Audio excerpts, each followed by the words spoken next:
Yasha yansam no ase ede amamo a. Wo hwe afi 2025 no August bo so nda na etoso ensia. Helicopter bi ekohwe ho e wo danse akrofom e wo asante mantemu a na nipa enwotwe ene wo mo. Wono mu nyina enam sa kwanhye so to ananom e wo ense do.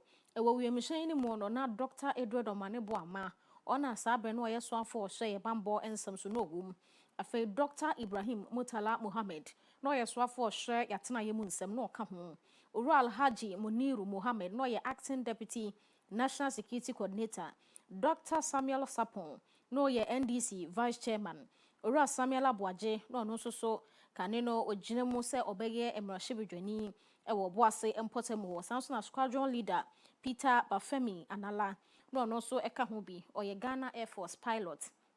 Afe flying officer Menin Chum Ampadu no so eka ho bi na Sergeant Ernest Ado Mensa no so wom ti nipa nwotwen no mo free mo a na emu mienu yansoafo a ebi mo so ye mpanimfo wa amanyoku akase bi mo wo omaye mo ne santi oman no aya na adwen se afe bia no de sada no besi ho na aya nkyekere nti afe 2026 wo mo de na awotwe tententen ba ko na ato ho no mo a ye de ekakai wo mo ye memorial service de ama mo wo UPSA auditorium kese ye mampani His Excellency John Dramani Mahama na edi animusan so na won mu firi ho a wo mo ekwakoye military cenotaph bi de ama wo Ministry of Defense ho se baye no so ebetumi aye nkakai anase nkadum bi de ama enipa enwotwe a enam soma na mo soma mayinti wo mo ehwere wo mo enkwa.